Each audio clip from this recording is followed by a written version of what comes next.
This episode of Mission Log is brought to you by Transporter, your own personal cloud-type storage device thing. If you've used Dropbox, you've got an idea of what the Transporter is and does. It lets you store and share files without having them take up a ton of space on your computer. Okay, you've got Dropbox. Why do you care? Well, there are a few reasons that you might. First, with Transporter, your digital info is not stored on some third party's servers. It's stored on a device that you own and control. That way you know that only you and the people with whom you share have access to your information. The second reason to give Transporter a look is the price. 100 gigabytes of storage on Dropbox currently runs customers $99 a year. Stop paying that and there goes your storage. Why do that? With the Transporter, you choose the size that's right for you. 500 gigabytes, 1 terabyte, or 2 terabytes. You pay once, and that's it. Then you've got access to your files whenever and wherever you have an online connection, just like you would with less personal cloud services. Plus, they have apps for portable devices, too. And that really just scratches the surface of what a Transporter can do for you. Find out more at filetransporter.com. Or if you get there soon, they're giving away a couple of Transporters at filetransporter.com/missionlog. Use it as a backup. Use it as an off-site backup. Use it to store sensitive info, or use it to share pictures with friends and family. Find out more at filetransporter.com and enter to win one at filetransporter.com/missionlog. Transporter. Storage and sharing made simple and secure. And a big thanks to them for sponsoring this week's show. Mission Log, a Roddenberry Star Trek podcast. Episode 98, The Naked Now.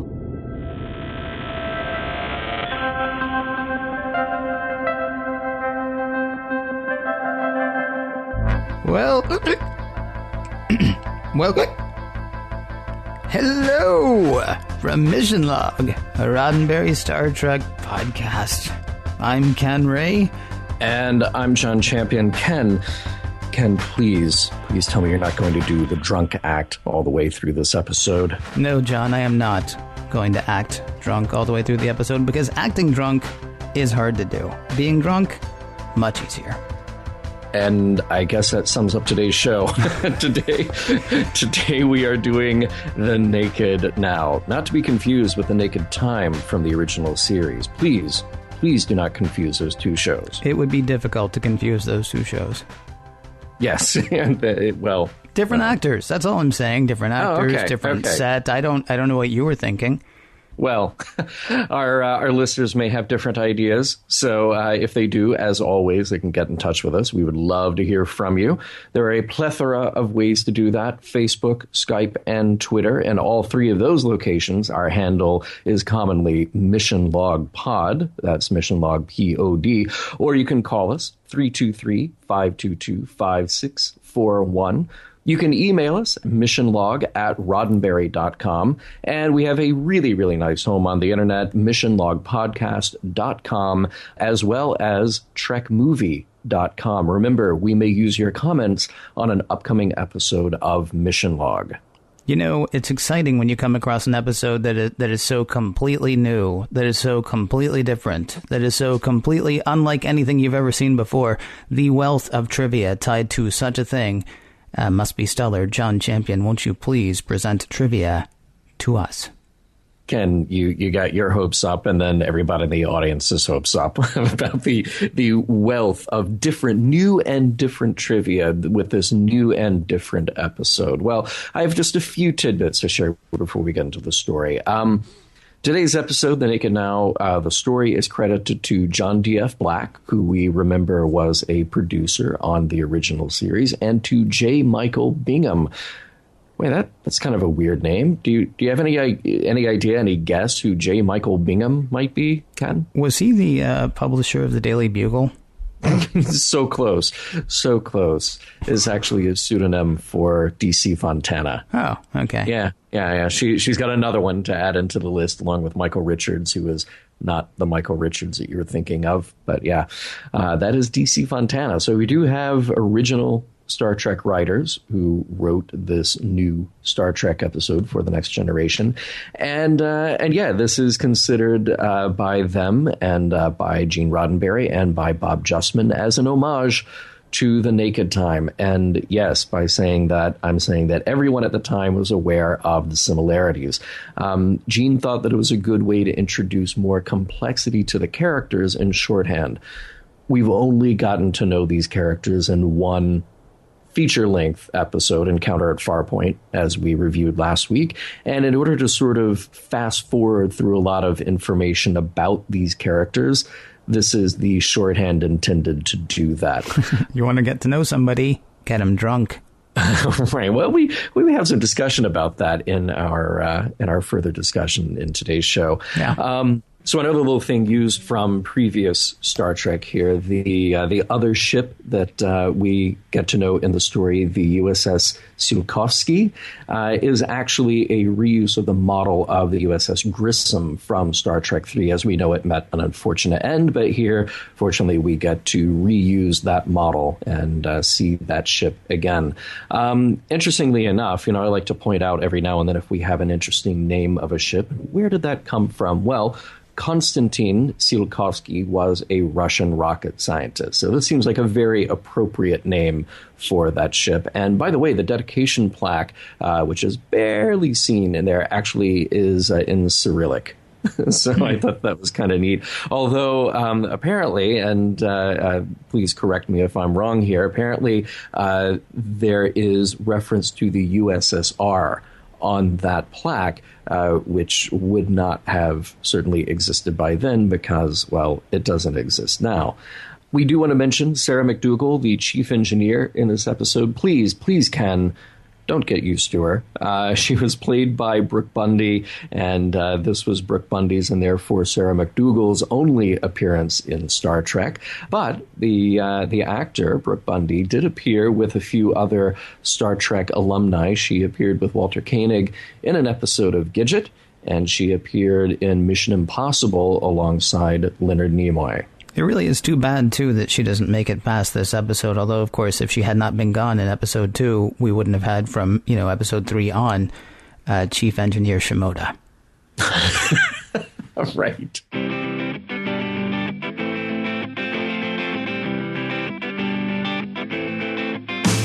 With a name like The Naked Now, it sounds a bit like Star Trek, After Dark.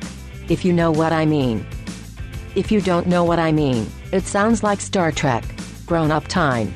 If you know what I mean. If you don't know what I mean. Well, when an android and a security chief really like each other, they may find themselves in interesting situations. Same goes for a Prologue. The Enterprise is on its way to meet the science vessel SS Tsiolkovsky. It's watching the collapse of a star into another kind of star, but that's not why the Enterprise is on the way.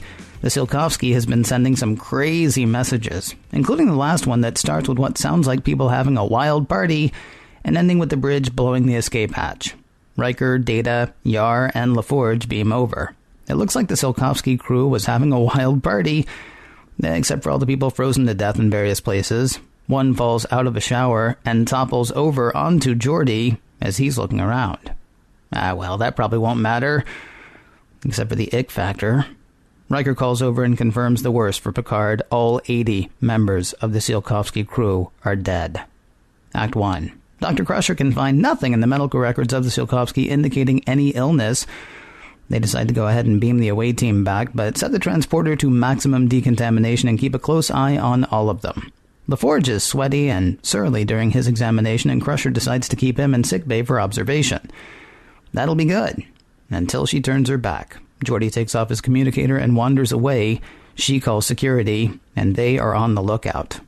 The whole thing reminds Riker of... something. An episode of The Twilight Zone, maybe? Maybe an episode of Lost in Space? He has Data searching and scouring the records of, everything. He remembers something about someone taking a shower in their clothes. It's not much to go on, but Data will get on it. While security cannot find Geordi, the camera crew can. He's hanging out with whiz kid Wesley Crusher, who's showing off a handheld tractor beam he built and a voice synthesizer that he's rigged to sound like Captain Picard. Sometimes he pretends the captain is saying nice things to him or something. Geordi is impressed, but he's also wicked hot. Not long after an appreciative pat on the back/neck for Wesley, Geordi wanders out of the Crusher's quarters. Security Chief Yar finally finds LaForge. He's looking out a window, bemoaning the fact that while he can see in many spectrums, he cannot see the way regular people do. And that makes him sad. Tasha says they'll talk about it, but right now, why don't they go to sickbay? He agrees. She takes him by the hand to lead him as we go to break. Act 2. Yar reports on LaForge's melancholy to Captain Picard. He quizzes the doctor. Are you sure this isn't a disease? She says it is not. It's more like insanity or severe emotional upset. The empath Troy is getting nothing off Geordi except confusion. It's like he's drunk. Crusher says it can't be that, though, since medical tests would have shown the presence of any foreign substance. On the bridge, Data is looking for someone taking a shower in their clothes. In the records, a short chat between Data and Riker jogs Riker's memory. Of course! It was an episode of Star Trek that had someone showering in their clothes. Ironically called The Naked Time. And leave it to Riker to remember an episode with the word naked in the title. Actually, Riker was reading about all of the past missions of all of the ships ever named Enterprise, and what do you know? Something very similar to this happened to the Enterprise commanded by James T. Kirk. They were monitoring a planet that was breaking up rather than a collapsing star, though both events saw huge shifts in gravity, according to the records. The weird sort of intoxication effects were very similar, though. All they have to do now is recreate the cure made by the earlier Enterprise, and they'll be in ship shape with half an episode left to talk about what a close call that was. This probably isn't going to work, is it? In her quarters, Troy finds all of her clothing strewn everywhere. That's because a seemingly drunk Tasha Yar is trying all of her clothing on. She looks for something less security-minded, more sexy. Troy is really sexy off-duty. Can she help Yar? Troy suggests that Tasha may have something wrong. Tasha thanks her for her trouble, hands her back her clothing, making totally accidental skin-to-skin contact, and leaves. Troy informs the captain that Yar is now affected. And soon, Yar's walking around the ship, making out with everybody, thus affecting them. In sickbay, Wesley is showing Dr. Crusher how much better his tractor beam is than it was. When Beverly tells Wes that she'd like him to go to their quarters and stay there, he acts obnoxious, but agrees. It's like he's been drinking or something. Picard's starting to worry about being so close to the collapsing star, though Data says they'll be able to get away no problem. They need to stay for at least a while longer to download the Tsiolkovsky's science info. In engineering, both the chief and second in command are called to different parts of the ship by Captain Picard, but it's not Picard. It's Wesley Crusher using his Captain Picard voice synthesizer. With the grown-ups away, he turns his tractor beam into a repulsor beam and seals himself into engineering.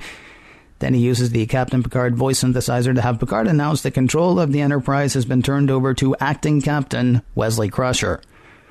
Act 3. Nearly the whole ship is drunk, including a very flirtatious security chief Yar. Picard sends Data to fetch her.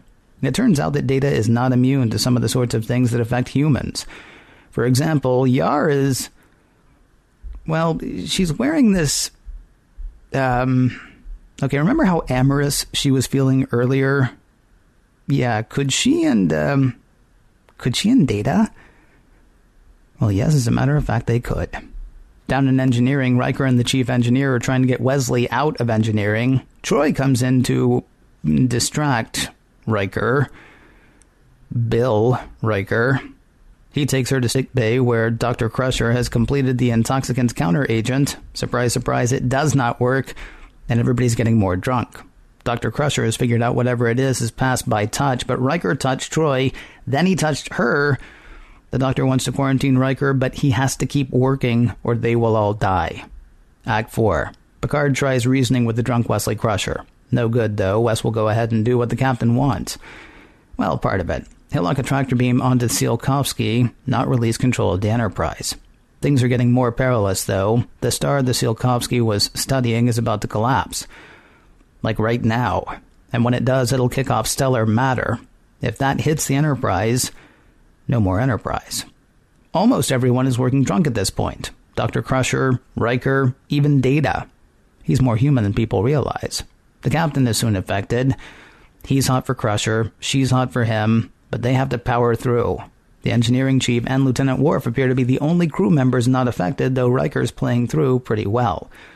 The chief engineer is finally able to kill Crusher's repulsor beam, and now they have another issue.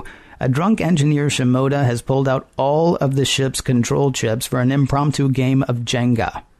They'll need to be back in 14 minutes, or the ship's a goner. Act 5. The only one fast enough to get all the chips back in time is Data. He gets to work, though he says even he will not have enough time. If only he had another minute. A drunken Wesley realizes he can modify the Enterprise tractor beam to be a repulsor beam, just like he did with the miniature. He pushes the Tsiolkovsky into the stellar material approaching the Enterprise, pushing the Enterprise backwards, buying the ship the extra time Data needed. He finishes replacing the chips, and they get out of the Star Stuff's way just in time. Also, a drunk Dr. Crusher has found the actual cure to the intoxicant. The day is saved. Tasha tells Data that what happened between them never happened between them. The end. By the way, nice reference to Van Halen. Was there one? Yeah, Picard. Got it bad, got it bad, got it bad. He's hot for Crusher. Oh, interesting. You know, I actually should have done, probably should have done Hot for Tasha. Nice. Yeah, that would be that good too. Better. Yeah, that was a total accidental. See, I have now infected your mind. You heard a musical reference where there was none. I only hear lyrics now whenever I'm talking to you. You hear singing. Yeah. And there's no one there. There's no one there. Yeah. Oh, yeah. All right. We're only 2 episodes in. Yeah. And it seems to me that Data, even before he is infected, it seems that he's kind of emotional anyway. And, it made me think that it is interesting that he would be programmed with human-like reactions, even if we don't chalk them up to emotion at this point.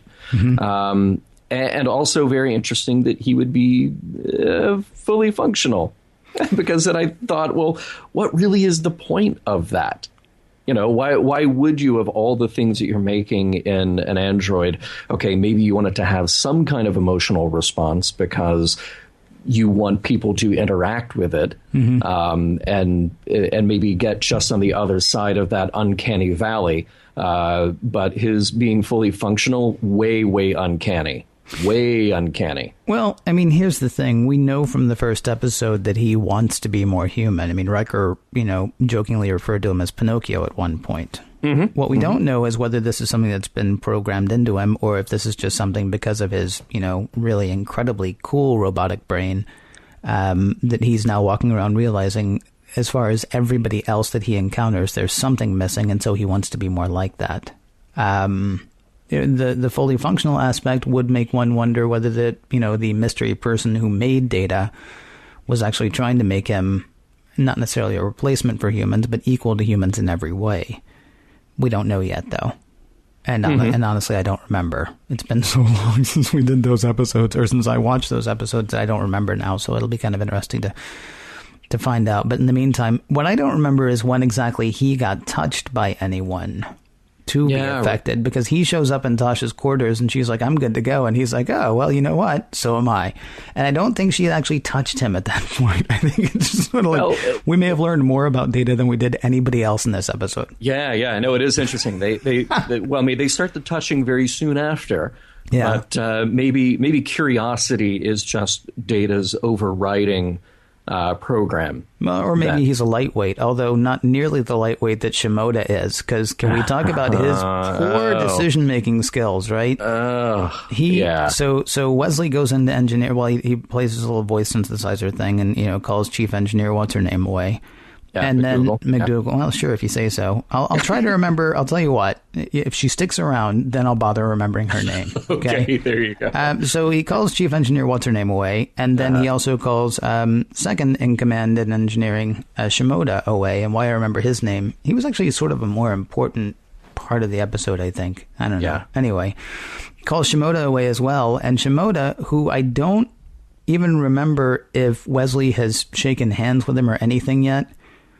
Wesley comes in and he's like, so I heard you and the other engineers got called away. And Shimoda's like, yeah, but then there won't be anybody here. And Wesley's like, hey, I'm a kid.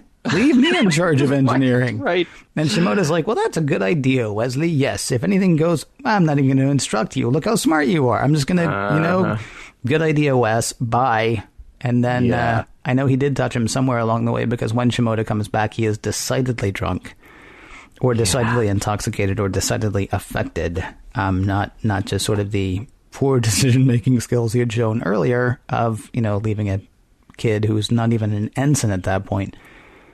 He's not even part of the intern program at that point. He's just a kid on the Enterprise, leaving him in charge. A smart kid. But yeah, we'll just leave him in charge. Because it's only a starship. What could go wrong? Oh, I'm sorry. It's only a starship orbiting a decaying sun. What could go wrong? Right. Yeah, so I understand letting Wesley off pretty easily at the end, because he was under the influence and he did technically save the ship. But Shimoda should, I don't even know if our court martial is right, but just send him back to Earth. The guy has no business being on a starship. Well, should we also talk about the fact that Wesley is building something that will imitate the captain? I really worry about that. Yeah. Because building a tractor beam is cool. Like, if you're doing a science project and you can build a tractor beam, you do that. Yes. Okay. But the voice replicator, I like to pretend in my mind that the captain is giving me orders. Yes. Well, all right. Well, pretending in your mind is even okay, but pushing a button that sounds exactly like it. I mean, and we've all had toys that talk. Heck, I right now have a Darth Vader mask that will say 6 different things in the Darth Vader voice. Mm-hmm. I don't live in the Star Wars universe. I am not imitating, Commander Vader at that point. I would think if one of Vader's underlings saw me doing that, he'd be like, dude, seriously, that's probably not cool. We're a military organization. There's a chain of command, and you're making it, you're like one step closer to taking over at that point. So Wesley shows that to Geordi while Geordi is drunk, but Wesley doesn't know that Geordi is drunk. So he's just showing him, look, I have this really cool voice synthesizer that sounds exactly like the captain. Yeah. Had Geordi been sober? Yeah, put that thing away. Would Geordi have either told somebody or said to Wes, dude, that is really, points to you for, recreating synthesizer technology of the mid-1980s, but points off right. For that. And maybe don't tell anybody. In fact, why don't you give me that? Yeah. And then when I go insane, I'll take over the Enterprise. Right, exactly. See, you got it all worked out. Yeah, that's totally. Good. That's good. By the way, speaking of the little things that we see as people lose control, but here's a big one before they lose control. Deanna Troi has already decided she doesn't need a uniform. She doesn't need to be locked into the tyranny of Starfleet uniforms. She's going to wear her own thing. I'm not as big a fan of the jumpsuit as I am the blue dress. Yeah, well, she had the blue mini dress. No, that's not the one I mean. I remember from future episodes. Yeah, I was a fan of the mid calf, the blue dress. Right. Well, things changed. So yeah, we've seen the last of Deanna in the classic TOS style, and it is kind of interesting that it does in a way separate her from the others. And you go, well, wait, what is this? Is she a civilian? Is she why is she there? Right. But yeah, Ken, if you remember one thing from Starfleet. So in a couple of 100 years, when we're all going to the academy, remember, please, that it is highly unusual for people to take showers in their clothes. Yeah. Because they remember this in the original series, and they remembered it now, referencing the original series. Pretty sure if you Google showering in clothes, you will find a lot more than Star Trek. So Data had a long task ahead of him. Yeah. Well done. You would think so. There is. It's not only a callback to the episode that they talk about the other episode. There's also sort of a repeat of Riley. Is it Riley? I think I was thinking O'Reilly, but it's Riley. Remember when Riley took over the Enterprise from? By the way, really, we're going to call this homage. We're going to call this an homage to that episode because this is a rewrite of that episode. I mean, to the point that somebody who really has no business taking over the Enterprise from engineering takes over the Enterprise from engineering, and one of his first edicts in both episodes is ice cream for everybody. Except when it's Wesley, it's a dessert course both before and after every meal, right, including breakfast. Yeah, this is like a straight lift. Yeah, even as a 15-year-old kid, I had better taste than that. Well, I mean, and we're being told that he's a whiz kid. We're being told that he's a genius. There's not a genius out there. There are plenty of geniuses who would want dessert every time. But even drunk, I think there are a lot of geniuses who would be like, yeah, 6 desserts a day. Yeah. just might be excessive. Yeah. Might be just a tiny bit excessive. Right. Speaking of people not necessarily knowing the right jargon or the right lingo or having, bad ideas, Beverly says that it looks like Geordi is running a temperature.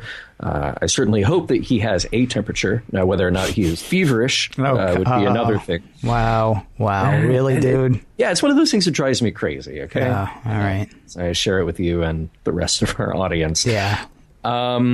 Although in that very scene, the real reason that I brought it up, yes. Picard says that Geordi said that he had a sudden yearning for normal sight, and he's never wanted that before. Mm-hmm. And, just remembering to Farpoint, he basically basically said, the visor is a huge pain. And he says, I don't see like other people. And I sort of inferred from that scene and the other discussion in Farpoint that he would want to see like other people. He sees more. Yes, we get that. And it comes in very handy when they're on Farpoint and then in the alien vessel that is the mate to that station. But I thought we were just sort of digging deeper at what we have already revealed about him. And it doesn't seem so out of the ordinary that he would want that. It doesn't seem terribly out of the ordinary that he might want that, but I didn't get the sense. I mean, first of all, as long as you're going to do the whole thing running a temperature versus running a fever thing, he didn't say the visor was a pain. He said the visor caused him pain. And that's a big difference. I mean, the visor does allow him to see. In fact, every time Crusher suggests something that would alleviate the pain, he's like, yeah, but that would stop the visor from working, so that's a non-starter. I mean, in fantasy time, he might want to be able to see like everybody else, but that didn't even cross my mind in Encounter at Farpoint because he was never in fantasy time there. I mean, it is, his choices are live with the visor and the pain that the visor causes, or be blind, entirely blind. Yeah. Now, it's not surprising that once he gets once he gets in his cups a bit, that he might say, oh, it'd be nice to be able to see, but I didn't get the sense that this was something that he was dwelling on beforehand. It is kind of weird to me that he would never have, actually, it's not even weird to me that he wouldn't have mentioned it ever. It's weird to me that Picard would know that he had never mentioned it ever. Like, is he that familiar with everybody's records that he's able to... Right. That he's able to say, well, he's never, ever, once, ever talked about wanting to be able to see like regular people see. That is a little weird. Yeah, it struck me as weird, too. Hey, and if we learned another little bit of science from this show, it's that, Ken, don't get too close to a star because big rock-like chunks of that star will come hurtling at you if it's about to collapse or explode or either. Sure. Yeah. I got no problem with that. I assume from what you're saying it's wrong. I don't know. Okay. I'm not an astrophysicist. Yeah. But I'm pretty sure that stars are not made of rocks. Well, except didn't they say like stellar matter or something? Yeah. Yeah. I mean, it's one of those pseudoscience terms, right? Sure. I mean, it may actually be a real term. I don't know, so I'm not going to call them on that. But I mean, it wasn't actually a rock. I mean, they kept using a sciencey enough term that you're like, okay. I see. When I heard that term, I thought even they knew, and they were just like, "Well, we can't say it's a rock because there are no rocks. Just call it stellar matter." And wow. we'll just use a very vague term like matter. Okay, so based on some of the things that you picked out, I feel like I could go ahead and skip to the end and decide what you think of this episode. Nope. Just pointing out little details. All right, that's all. Just little details. Here's one. Since when is Riker Bill? Since this episode and only this episode. Good. I mean, because he's William Riker. He's William T. Riker, I believe, which is similar enough to, James T. Kirk. I mean, but then calling him Bill, that just reminded me of Shatner too much. And it was just kind of weird. And it's sort of like, I understand familiarity. I know they have this, this connection that we talked about briefly in Encounter at Farpoint. So I understand using a familiar term with them, especially when you're, getting a little tipsy. Mm-hmm. But yeah, he's not a Bill. No, he's definitely not a Bill. He's just not a Bill, and he shouldn't be, and she shouldn't have done that. And Will works. Bill does not work. Mm-hmm. I thought it was a weird choice that in this episode, in the original, obviously, is the fight to discover the remedy for what is going on. And in this, we do away with that pretty early. So we say, like, yeah, this happened to the original Enterprise, and that one doesn't work. And we spend a few minutes on that. But then by the time we get to the end of it and Beverly is struggling with the new one, it really just seems like just out of nowhere, like, yep, I came up with a different one, so here you go. It just seemed like a really, really quick solution for this problem. It was a little, maybe it's just part of the pacing of the episode that I felt like didn't quite work. Like they're just realizing that they're running up against the end of the show and they had to squeeze in a solution somehow, somewhere. Well, yes, but I mean, aren't medical discoveries on Star Trek always going to be that way? Yeah, pretty much. I mean, they're not going to actually show you, how they put that together because it's not a real thing. So, I mean, it's pretty much, I mean, like there were episodes of the original series where, for 3 acts, McCoy is standing sweating over a microscope. Right, right. You got anything, Bones? No. Okay. Well, I'll be back after the next commercial break then. And come back in too, because I still won't have anything next act. We all know this. Right, right. Well, there was something about the timing and the way that this one was played that stood out to me as being a little different from the way that those moments happened back in the day with the sweaty McCoy looking into his toaster. Wesley saved the ship, and I'll give him that one. Just don't let it happen again.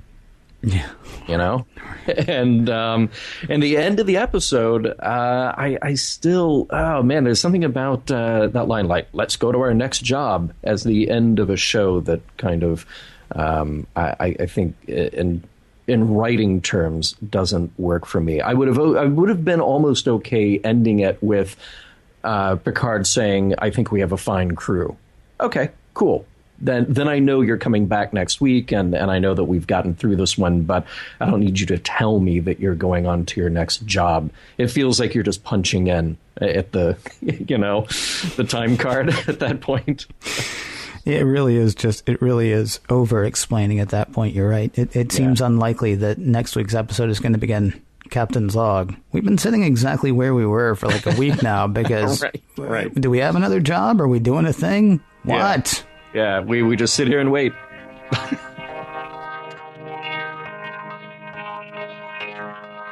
You never forget the first time you get naked with a starship captain.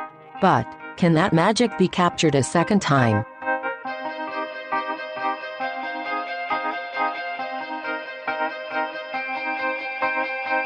So, unless you want to talk about how this episode compares to The Naked Time, there doesn't really seem to be a whole lot to discuss in The Naked Now, to me. I will say I found Dr. Crusher's I'm a Woman, when she's coming on to Picard, kind of uncomfortable, but only because it's just so dumb. Now, we get to know later that she is a much more well-rounded character than that, and we can explain the whole thing away by her ridiculous level of intoxication.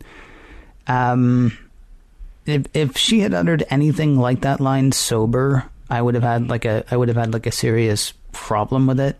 But there's just a lot in this episode that's anywhere from mildly to wildly uncomfortable because of its level of dumbness, and that's right up there.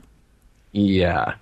No, I agree. I've got really nothing to add to that, right, other than to say that I agree that in an episode full of kind of half-baked ideas, and they've had 20 years to bake this idea.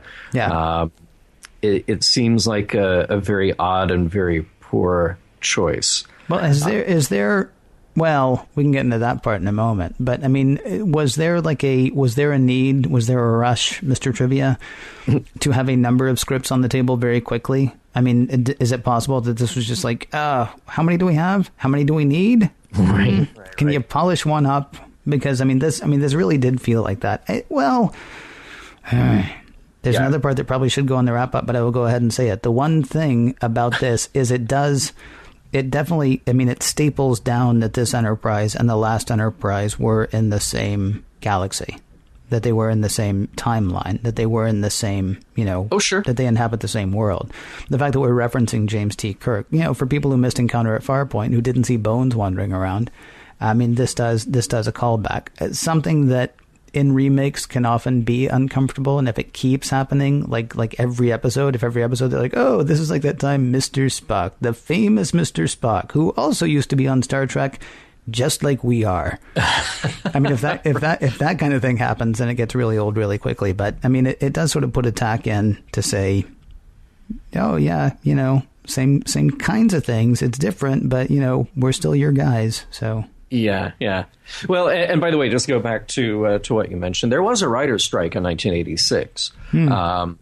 But even then, this idea had been germinating at least long enough. And remember, you're dealing with the original people in these cases from the original show. Yeah. And, even then, maybe especially then, you have to say, well, but if they've already done this, why would they want to do it again and do it again so soon and so closely? Well, I've got a reason, but that's for the next segment. Okay, good enough. Speaking of characters here and the people here, particularly the women here, can we talk about Yar's big reveal? Yeah. Her background and avoiding the rape gangs. Abandoned when she was 5. Yeah. So we learned pieces of this in Farpoint, and that she was basically rescued by the Federation, or by Starfleet, I should say, and we should get down on our knees and thank them.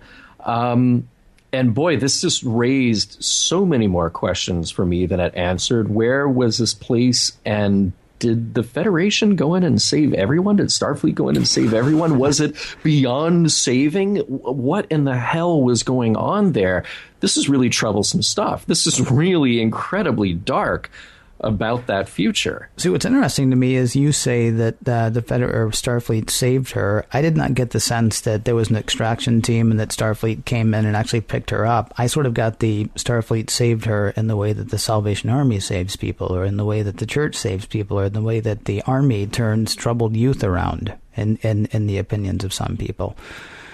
I didn't get the sense that somebody went in and actually pulled her out and saved her. I thought it was more like an inspirational speech, like, I was in this, total horrible situation because my planet's a total horrible place, but then I found Starfleet, and Starfleet, quote, saved me. Right, and I get that, and I think that's totally valid no matter which way we look at it, because, that's absolutely a reasonable thing to say about her character. Mm-hmm. What I'm saying is that, okay, in this day and age, and in 21st century United States, right, even as bad as some places are, somebody can walk down to a recruitment office and sign up for military service and have some options like that. This sounds like an utter hellhole of a planet, and from her description, it sounds like the entire place is like that.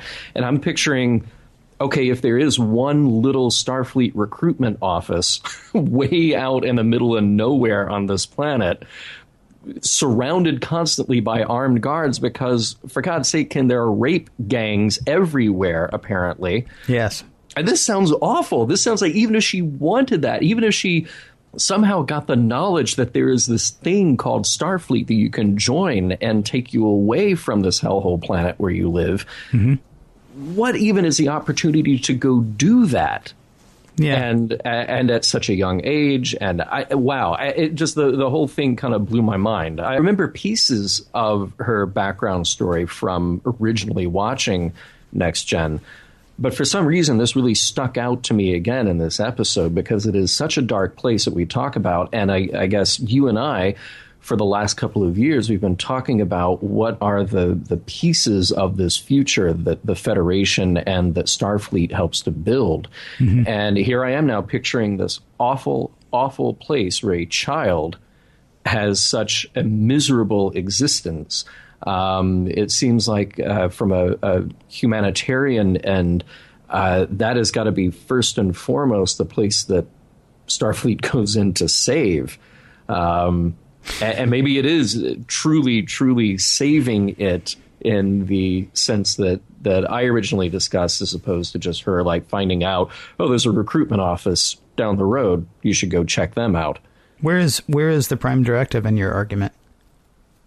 Well, yeah. So if we go to a planet where children are being abused constantly, the prime directive says we can't go in and. I don't know. I don't know. Yeah. But, I mean, you're making an interesting case for ignoring the prime directive.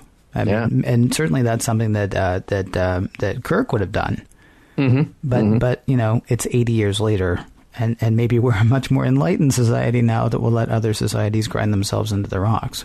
I don't know. I mean, that's a weird. Yeah. It's interesting that you're wondering about that at this point, because it honestly didn't cross my mind. What I was concentrating on was, you know, how exceptional it sort of makes her character, that she not only got away from that, survived, first of all, like learning how to avoid them, but then also just, you know, mentally survived the whole thing and ended up not only getting off the planet, but getting into Starfleet, and not only getting into Starfleet, but becoming a fairly high level executive on one of the premier ships. And we're sort of assuming that it's a premier ship. We actually haven't heard anybody say that yet.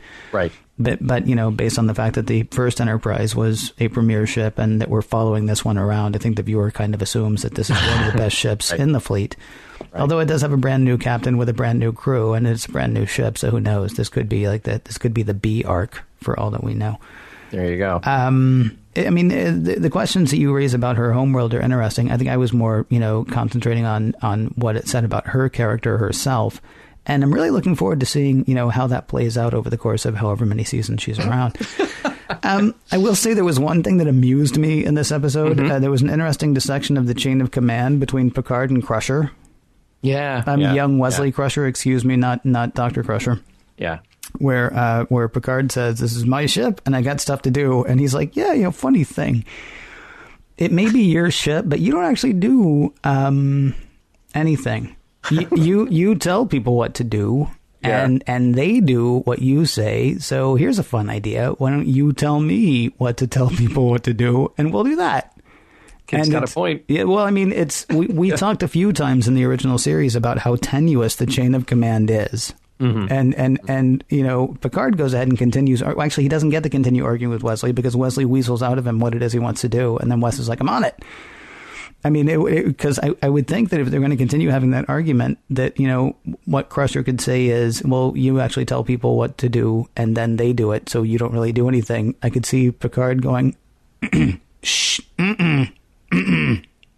That's not what happens. I'm captain. Captain is very everybody. Captain is very important. Don't listen to the kid. He's drunk. Yeah.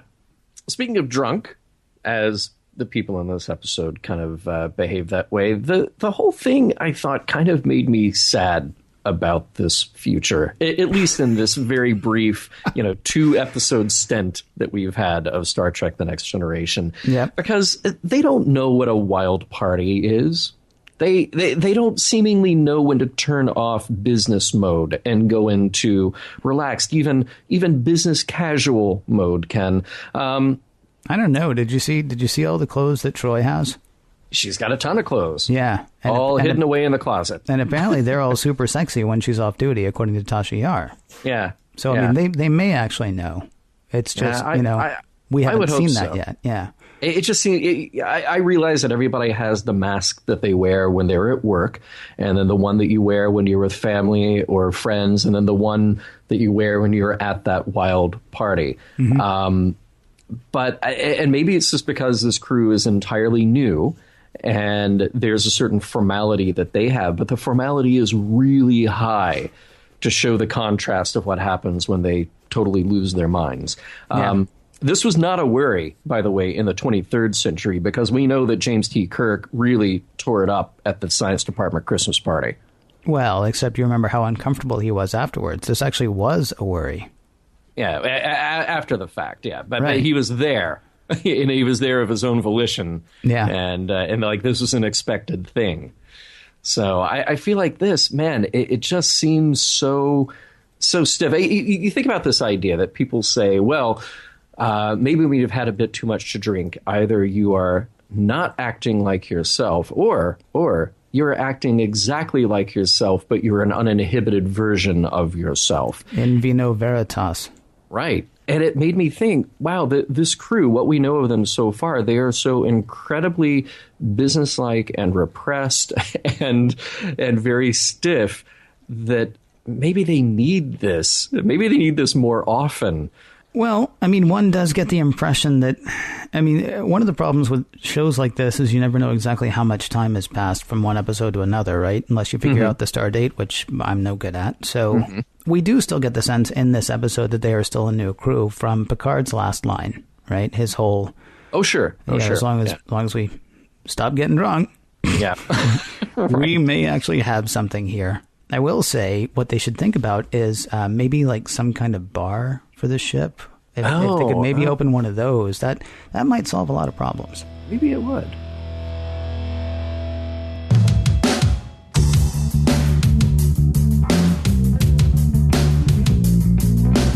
We have all gotten drunk.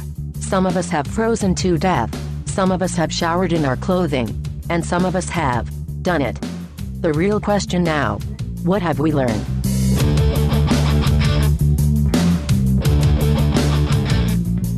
I hope I didn't give it away earlier.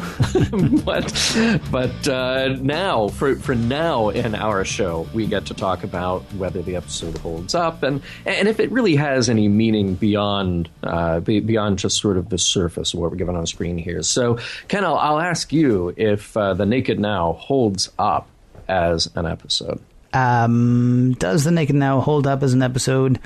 No, but it is an important episode. Which may sound weird, but what this episode does is it gives us, I mean, you actually said earlier that it's just a shorthand way to learn more about the characters. And here's the thing. We learn a lot more about the characters in this episode. The stuff between Riker and Troy, which was alluded to in the first episode, is not finished. There is something between Picard and Crusher, and it doesn't just have to do with her dead husband, and that's not finished. As you mentioned, we learn more about Yar's incredibly difficult past. And, we learned a bit about Data. You talked about his human reactions earlier.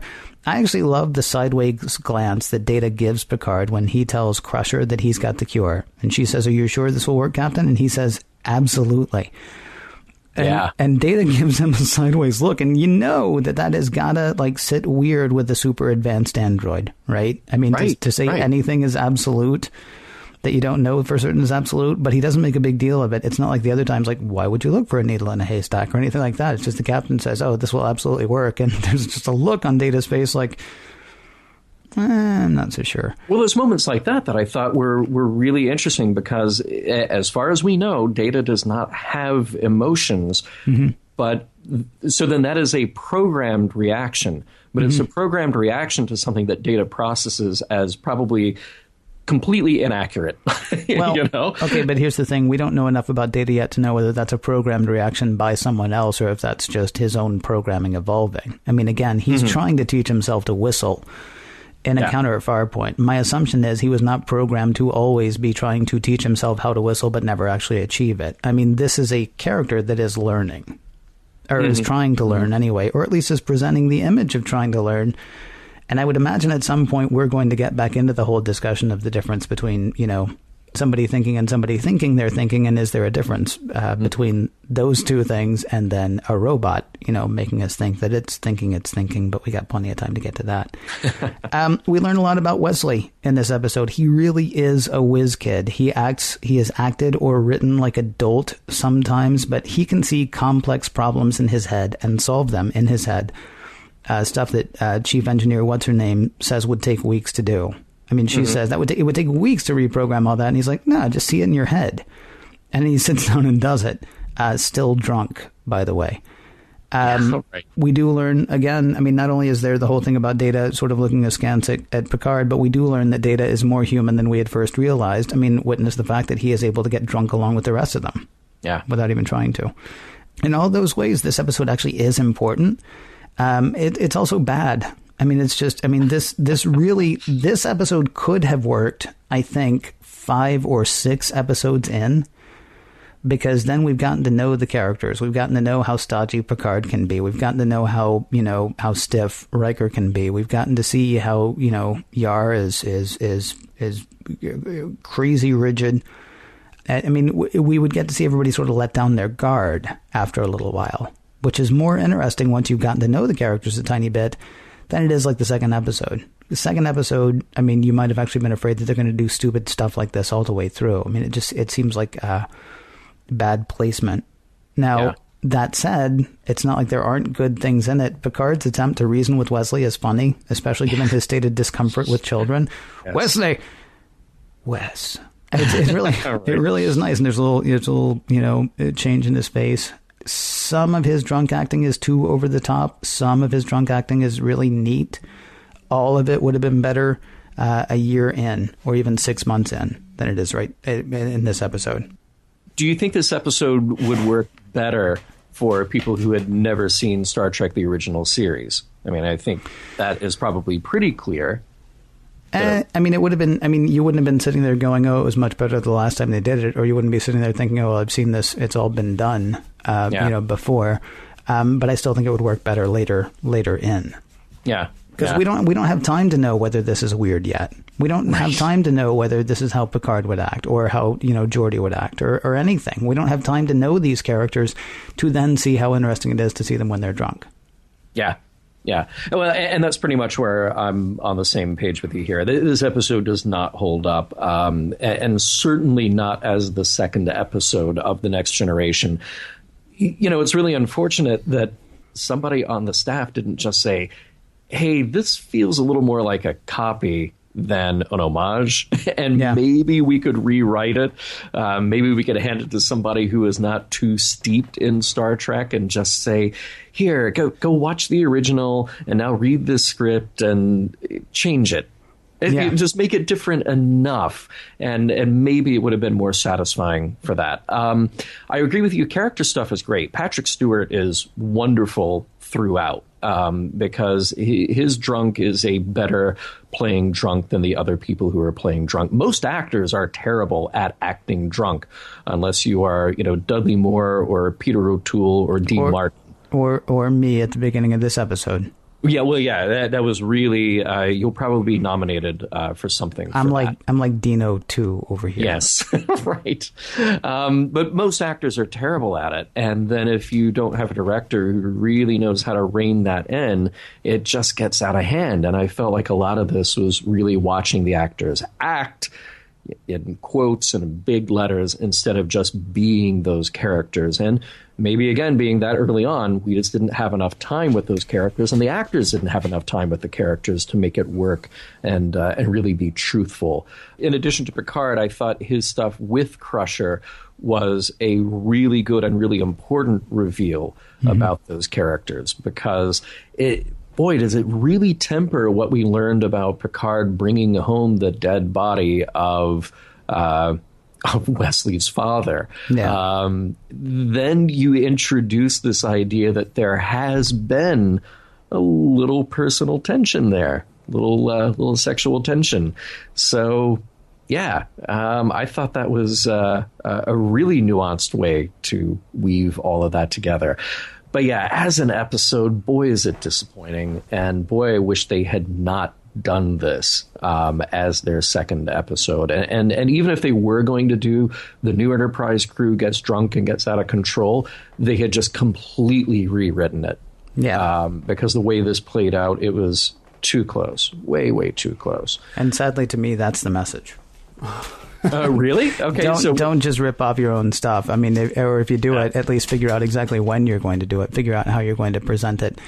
Maybe better. I think this episode would have been better 5 or 6 in. It would have been more forgivable 5 or 6 in. It's just it's too soon. Well, I feel like it's always going to be too soon when it's written exactly like the old one. I mean, it smacks of plagiarism at a certain point. And can you plagiarize your own work? Well, I don't know. The placement would have been better later in that first season. Yeah. But I still feel like it has to have a complete top to bottom rewrite to make it something different enough.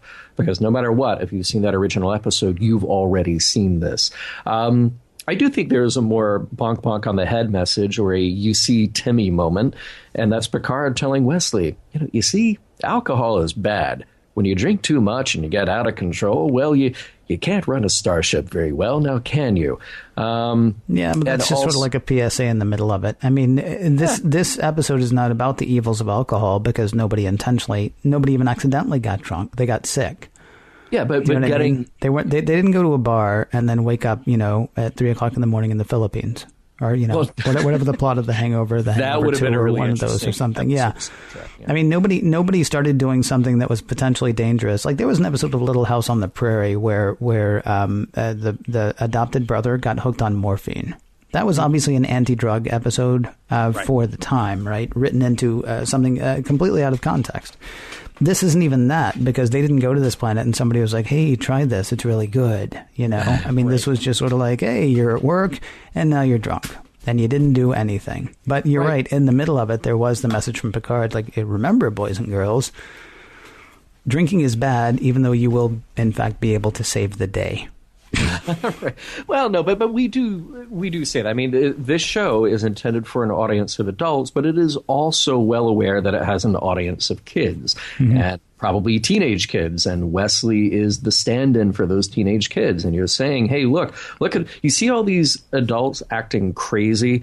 Don't be that adult who is acting crazy because we're telling you that the bad effects of this thing that we did not intend to get is the same as the bad effects of having too much alcohol. So I do think it's pretty clear that it's there. Also the message that it is bad to express your personal emotions or desires. Yeah, totally. And that one I'm down with. Okay. Okay. Yeah, please, just whatever it is, if you like somebody, if you have deeply seated, deeply burning passions, please stuff it down in a ball. Just do not ever express that. Stuff it down in a ball, and one day it will blow forth from you like so much stellar matter. Right. Yeah, and hey, Picard tells us all we have to do is avoid temptation, and then we'll be a better crew. Does the message hold up, Ken? I honestly think there's no message here, so okay, sure, I guess, or no. I mean, does the absence of something hold up in some way? I mean, honestly, it really was about exposition to me. I understand what you're saying about, yes, he makes the don't drink speech to Wesley, but that's sort of like, the 30 seconds at the end of an episode of G.I. Joe. The whole show isn't about that. There's just 30 seconds tacked on at the end so they can call it educational television. There wasn't, I don't feel like this show was built around a message. I feel like the show was built around exposition. And so I would say there's no message to hold up. Unless you want to count the 30-second PSA, but PSAs are usually right.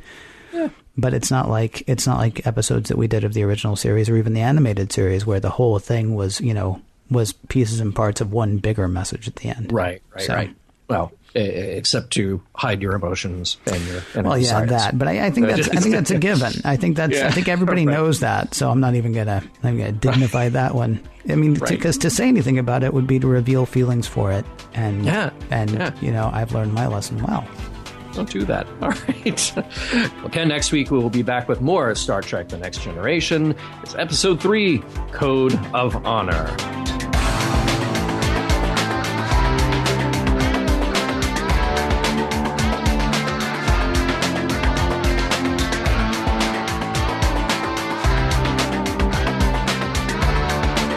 Some of the music formation log provided by Warp 11, online at warp11.com, and from the album Messages, by Key Theory, free to download at kitheory.com.